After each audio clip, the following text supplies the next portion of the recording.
জনজাতিকৰণৰ ইস্যু লৈ পেলাই BPF দলৰ লগত বা BTC চৰকাৰৰ লগত কেতিয়া আলোচনা কৰিছিল? আমাৰ লগত আলোচনা কৰা নাই। সুধক প্ৰমোদ বড়ো বা আফচুৰ আজিৰ দিনত নেতাসকলক সুধিব পাৰে। আপোনালোকে দিছপুৰত কেতিয়া, মইতো সব জানো, মইতো সব জানো দিছপুৰত আলোচনা কৰিছে না কৰা নাই। আৰু ইহঁতে কি NOC দি আহিছে সুধক, জিন্দগী নকয় ক'ব লাগিব এটা সময়ত। আপোনালোকে নকলেও এনে ওলাই যাব। এইটো ST ইস্যু লৈ পেলাই আফচু আৰু UPPLৰ লগত দিছপুৰে আলোচনা কৰিছে, কিন্তু আমাৰ চৰকাৰৰ দিনত আজিলৈকে দিছপুৰে এই জনজাতিকৰণৰ ইস্যু লৈ পেলাই আলোচনা কৰা নাই। নিশ্চয় ভৱিষ্যত কৰিব পাৰে, নিশ্চয় কৰিব, কিন্তু আজিলৈকে কৰা নাই। কিন্তু আগত কৰা যিটো ষ্টেপ এইটো মই জানো। এই হিচাপতে এছেম্বলিত উল্লেখ কৰিছে যোৱাকালি। আৰু কিমান দূৰ যাব? এইবিলাক ভাঙা চিঙা কৰিবলৈ আমাক শেষ কৰিব পাৰে। এনেকুৱা ল'ৰা ছোৱালী ছাত্ৰ ছাত্ৰী আমাৰ লগতো হিচাপ নাই। ওলাব যদি লাগে, কি দৰকাৰ? মানুহক কিয় ব্লেকমেইলিং কৰিব লাগে? যিটো ব্লেকমেইলিং কৰিলে যোৱাকালি, এতিয়া আমি কি কৰিম? আমাৰতো ডিপাৰ্টমেণ্ট আছে, ইচ্ছা কৰিলেতো আমি বহুত একশ্যন ল'ব পাৰিম।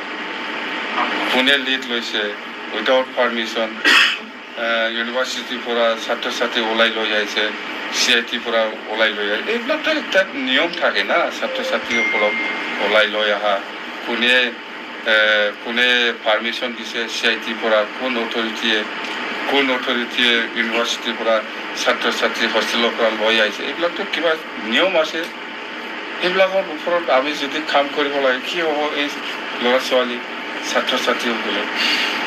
এইটোৱেই যদি কৰিব লাগে বিচাৰে আফচু আৰু UPPLে, আমি কৰি দেখাই দিম, দেখাব। কিন্তু আমি ইচ্ছা নাই। এইটো ভুল ছাত্ৰ ছাত্ৰীসকলৰ নহয়, এইটো ভুল এই UPPL লিডাৰ আৰু এই আফচু লিডাৰ।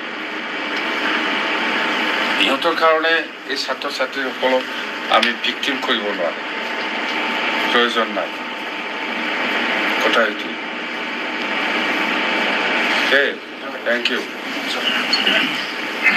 উল্লেখ কৰিবই লাগিব, যোৱাকালি যিটো ঘটনা হৈ গ'ল, এইটোতো হ'ল আফচু নেতৃত্বত হৈছে বুলি মানে চবে গম পায়। ইহঁতে যদিও আজিৰ দিনত স্বীকাৰ কৰা নাই, কিন্তু যোৱাকালি এছেম্বলিত যিখিনি ঘটনা হ'ল এইটো আফচুৰ নেতৃত্বত হৈছে। আফচু মানে UPPL মানে আফচু, এইটো একেই কথা। এইটো আৰু যিটো ইস্যু লৈ পেলাই ইহঁতে বাহানা কৰি পেলাই ৰাইজ কৰিছে যে জনজাতিকৰণৰ ক্ষেত্ৰত যেনিবা আমি আগত BPF চৰকাৰ থকা সময়ত আমি কৈছোঁ কোচ ৰাজবংশী আৰু আদিবাসীসকলক জনজাতিকৰণ দিয়াৰ ক্ষেত্ৰত আমাৰ কোনো অবজেকশ্যন নাই। এক্সিষ্টিং ট্ৰাইবেলটো কোনো এফেক্ট হ'ব নালাগে। এই লাইনত আমি এফেক্ট নোহোৱাকৈ ইহঁতক জনজাতিকৰণ কৰাৰ ক্ষেত্ৰত আমাৰ কোনো আপত্তি নাই। সেই NOCটো আমি দিছোঁ। ইয়াৰ আমাৰ স্পষ্ট, আজিও আমাৰ স্পষ্ট যে এক্সিষ্টিং ট্ৰাইবেলসকলে কোনো ক্ষতি হ'ব নালাগে। সেইটো ভাৰত চৰকাৰ বা অসম চৰকাৰে কি আইন বনাই পেলাই ইহঁতক জনজাতিকৰণ কৰিব বিচাৰিছে, এইটো গভৰ্ণমেণ্টৰ কথা। কিন্তু আমাৰ এক্সিষ্টিংটো একো এফেক্ট হ'ব নালাগে।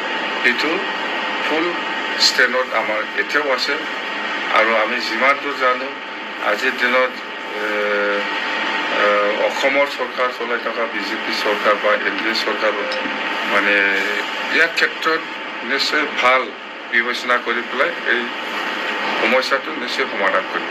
কথা সেইটোৱে।